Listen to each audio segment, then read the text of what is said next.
Hey, how's it going guys? Ricky Summer here, and today I've come back in time to talk about MechWarrior 5 Mercenaries, with its update and the DLC. But first, a message from our sponsor. Chrome Stallions, armored mercenary company. No job is too big. Alright, before we begin, let's clear something up here. Battletech is the universe and setting and refers to the original tabletop game from the 80s. MechWarrior is a first-person real-time video game series. MechWarrior also refers to a pilot of a battle mech in-universe. A battle mech is the actual mech that you pilot. Oh, and Battletech is also that turn-based strategy game from 2018. You got all that? Good, let's get started. Alright, MechWarrior 5 Mercenaries has finally released on Steam after being an Epic exclusive for, a year and a half or so. It's also on Xbox, it's on GOG, which is my preferred platform. They've also dropped a big update and new DLC. Now, I did receive a review copy of the game and the DLC on the new platforms, but that does not color my opinion of the game one way or the other. I did purchase the base game at release on Epic at full price, and yes, I am still traumatized by that. So straight up, you guys want to know if MechWarrior 5 Mercenaries is worth your money, if it's worth your time, if the big update fixes any of the issues at launch, and if the DLC is actually worth it and substantial. And I will say, for the most part, yes to all these questions. As a whole, with the DLC, I cannot stress that enough, with the DLC, MechWarrior 5 is currently in a pretty good state, and I'm enjoying the game a great deal. A hell of a lot more than I did in 2019 when it originally launched on Epic. So let's run through some of the things that have been added to the game with the update and the DLC. Let's start with the free update because that's not going to cost you any money if you just get the base game, which has been reduced in price, by the way, which I think is a really good move. That's absolutely what they should be doing. It's now like 42 Australian dollars, I think, for the base game without the DLC, and considering the amount of content, or lack thereof, in that game, I think that's about right, price-wise. Okay, so they've added crossplay, which is great. Yes, there is multiplayer in MechWarrior 5. I've never actually tried it myself, because I don't really know anyone who plays MechWarrior. It's niche, and listen, I could do a whole video about why MechWarrior should be more popular, but that's a whole other video. Get that data back to the ship now! Okay, the campaign tutorial of the base game is now optional, which is great, because that thing was really horrendous. And the campaign story has a new beginning, which I have watched, and I gotta say, in my opinion, it's really not any better. It's just slightly different. Look, it pales in comparison to the intro cutscene of MechWarrior 2 Mercenaries, which is one of the greatest games of all time. Look at the bright side, kid. You get to keep all the money. Also in this update, the AI will now use jump jets, which I know seems like a really basic thing, and it is, but it's also really cool, because now combat is a lot more dynamic. Your teammates, your lance will use jump jets, so they're actually harder to hit. Just in general, from what I've noticed, the AI is better. It's not a lot better, but they've made some tweaks here and there, and some tweaks balancing two missions, I think, to compensate for the AI as well. For example, one of the biggest issues I had, especially early game with the base game, was my lance just dying off really, really quickly, and that doesn't happen anymore.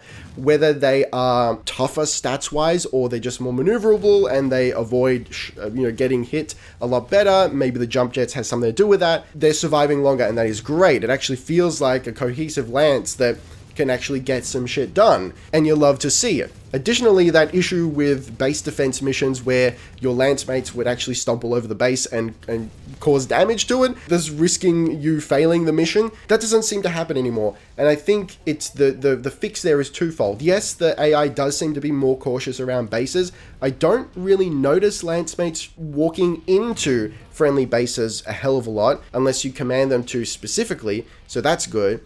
But also, I see a lot less of those missions. There's a lot more missions where you have to defend the base, but it doesn't keep track of like the base health. So it's just, hey, clear out the enemies around this base, and that's it. That's the mission, and we're not going to really worry how much damage the base takes. There are still those missions where it does keep track of the base health, of the damage done to the base, but I see them less often. Hey, it's Editing Rick here. On the topic of the AI, remember how the enemy AI used to just show up, spawn, teleport right behind you? That doesn't seem to happen anymore. They will spawn really far out. Now, the double-edged sword of that is sometimes they spawn so far out that they get stuck on the terrain and you have to go find them, but at least they don't just spawn into existence right behind you. That's really good. They've also added more extreme weather effects. There's salvage crates now in the mission. So you know those early missions where you had to like schlorp up crates in the world? They're now all over the place, which is really cool. So if you explore a little bit in these missions, you can find like little nuggets of weapons or sea bills and whatnot to schlorp up as a nice optional objective, I guess. They've rebalanced difficulty and economy, apparently. Audio enhancements and recalibration is actually something I noticed. When like streaks whiz past your head, you can almost feel it. It's actually really cool. The very specific sound of the, it's kind of this weird airy whine as they shoot past you. Like, it's actually really good. Okay, in addition to that, you can also apply paint schemes to your entire lance with one click. You can set up a scheme, you can save it as like a custom paint scheme, and then you can apply that to all your mechs, which is frigging great, man. Yes. Additionally, and they haven't mentioned it in the patch notes here, but the way the Mechbay works now is so much better. Holy shit. Previously, it was really, really hard to tell if, just at a glance, if a mech was damaged and needed to be repaired, or if it needed to have components replaced entirely, right? You had to actually go into the re-outfitting screen to have a look. So it's just adding more clicks. Now it tells you straight up at the bottom of the screen, this mech needs to be repaired, or it has these components that are destroyed and need to be replaced. Yes, yes, yes, yes, because now when I'm back from a mission and I got repairs, I can just go with the hotkeys, Q space repaired, he's done. Q space repaired, he's done. This one has some destroyed components, so I have to press E, go in there, repair, then you actually click the component and it automatically takes you to the list where the category where you can find that component. And if you don't have it, but it's on the market in your system, you can buy it from there. Oh my Christ, yes, it's so much better. Before it was tedious and lame, and now it actually works. So kudos, it's honestly quite possibly the best thing they've added to the game is the fact that the Mechbay is now not a nightmare. Love it. Okay, moving on to the DLC, Heroes of the Inner Sphere. This is how the game should have launched in 2019. It kind of sucks that we're getting sold these features that were initially promised before the release. That kind of makes me feel bad, man. But they did drop the price of the base game. And it's MechWarrior. Look at the bright side, kid. Anyway, we've got a career mode, which is freaking great. I wanted a career mode from the very beginning. This is what I was most excited for prior to the release of the original game, when they talked about a career mode and being able to choose where you start in the galaxy. So the way it works is it's, for the most part, it functions basically like the campaign from the base game, but it strips away all the story nonsense that's kind of not really well done in my opinion. You're just like nebulous, no-name, faceless commander. You get to choose one of the first houses, and that will set you up with a specific lance based on that house. With pilots as well, so it's not, you don't just start off with one mech and you have to build your way up. You start off with a workable lance, and depending on your choice of house, you will be plopped down in a different part of the galaxy, which is great because it adds variety. I, of course, went for House Merrick because why would you choose any other house? But maybe in my next campaign, I might want to go Steiner or something just to see what their part of space is like and what different mechs I'll be able to get at the beginning of the game as a result of being in a different part of the galaxy. So that's very cool. Like I said, that should have been in the base game, but it's pretty cool that we got it now. And on top of that, they've expanded the galaxy a little bit. So we've got 18 more war zones than we did before, which are the actual blobs of space where you can do missions in. There's more industrial hubs and quest lines. So the way it's structured is because there's no like overarching quest, you've got a bunch of optional ones that you can do that feels a lot more like the management layer of the Harebrained Schemes Battletech game from 2018. Straight up, I'm not going to mince my words about this. When it comes to being a management game, Battletech is a far superior game. If you want management of a mercenary company, play Battletech.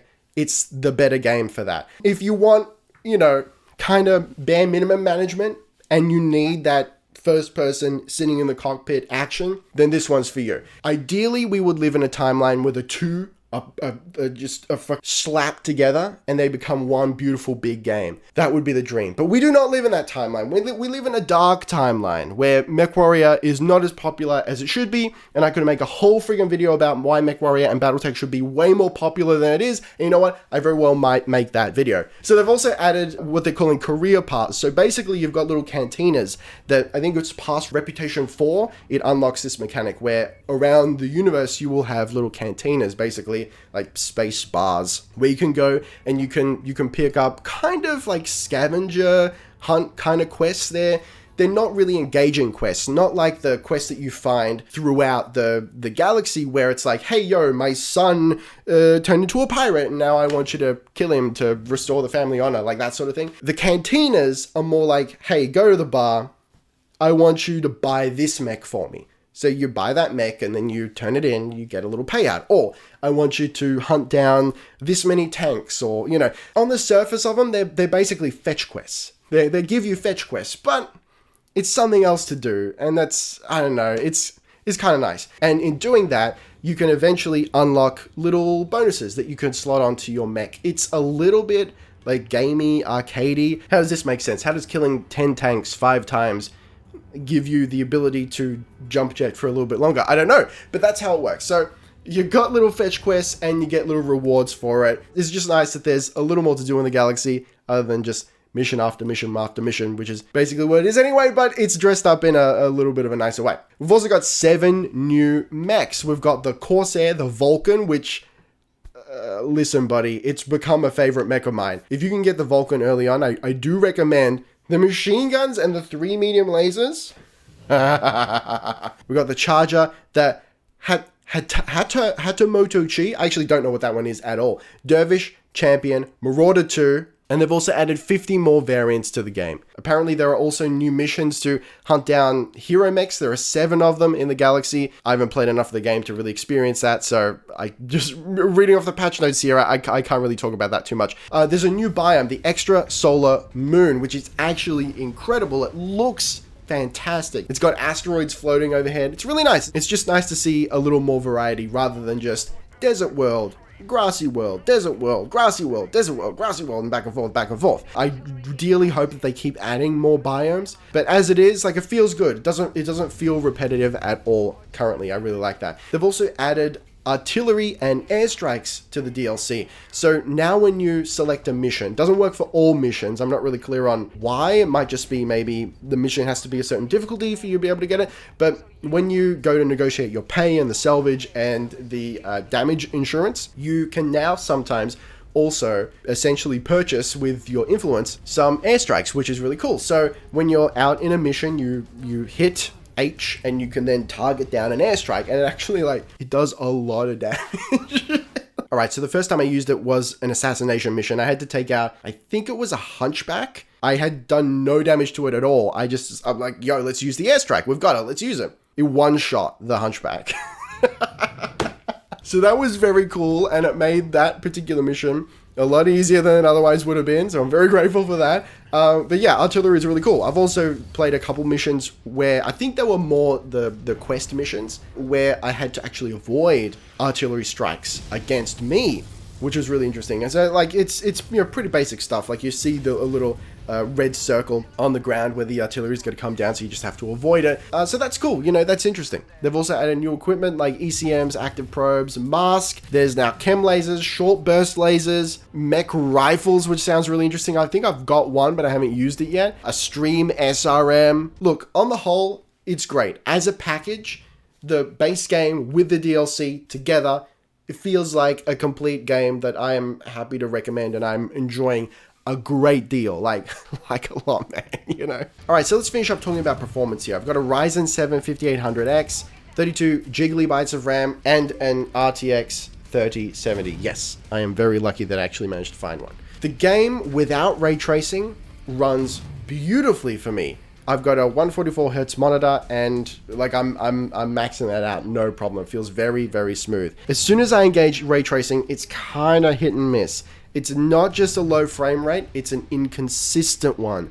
So it seems to bounce like from 40 to 70, but usually hanging around 50. More to the point, it just feels choppy when I got ray tracing on. So I'm a little, like, I'm not really sure if it's worth it. Lasers look a lot nicer, that's for sure. But, look, I think I might prefer just the buttery smooth performance of no ray tracing. So it does have DLSS 2.0 support now, and you've got a few options for that. You've got like ultra performance, performance, balanced, and quality. Interestingly enough, I've actually found that performance is probably the best one. Ultra performance actually makes the game look really aliased in some landscapes, and it was choppier as a result. I'm not really sure why, but when I've got it set to performance, you know, it'll sit around 60, 70 for the most part. It's playable, but still like occasionally a little bit stuttery. So, look, I'd probably recommend that you not play it with ray tracing. To be honest, I don't think it's really super worth it. Just generally, graphically speaking, it's kind of hit and miss. The mechs look great. I think that's where they put all their time and budget into those mechs. They really do look good. The rest is a little bit all over the place. Sometimes you'll see planets that look really like quite horrible, actually. And I've noticed since the initial release, I think they've actually toned down some of the ray traced reflections in the dropship. There was one specific spot where it used to show the reflections of the rest of the room really, really well and detailed, and it was like fully visible in the reflection of this window, and now it's kind of not there. So look, I don't know about that, but regardless, MechWarrior 5 is kind of back. You know, it's bittersweet. It's a flawed gem. It's not a perfect game. It could be better. You could argue that it should be better. A lot of the things that we've been sold in this DLC, I think, you know, especially because they promised them, should have been in the base game. But they've reduced the price of the base game. Base game plus DLC together kind of makes up a full game now, and the price is reflected there. Look, you know, listen. If it wasn't MechWarrior, I'd probably be saltier about it. But I tell you what, I'm going to go play more MechWarrior 5 Mercenaries now. Alright guys, let me know in the comments, did you play MechWarrior 5 on Epic? Were you waiting for other platforms? If you did play it, what do you think of the game now compared to how it released? And bonus question, let me know, what was your very first MechWarrior or Battletech game? Did you start with a tabletop? I've played it once, it was pretty cool, I'd like to do it again, but oh man, MechWarrior 2 Mercenaries. Oh baby! But for the moment, thank you very much for watching. Don't forget to gently caress that like button. Be excellent to each other, and I'll see you next time. Ricky Summer, out.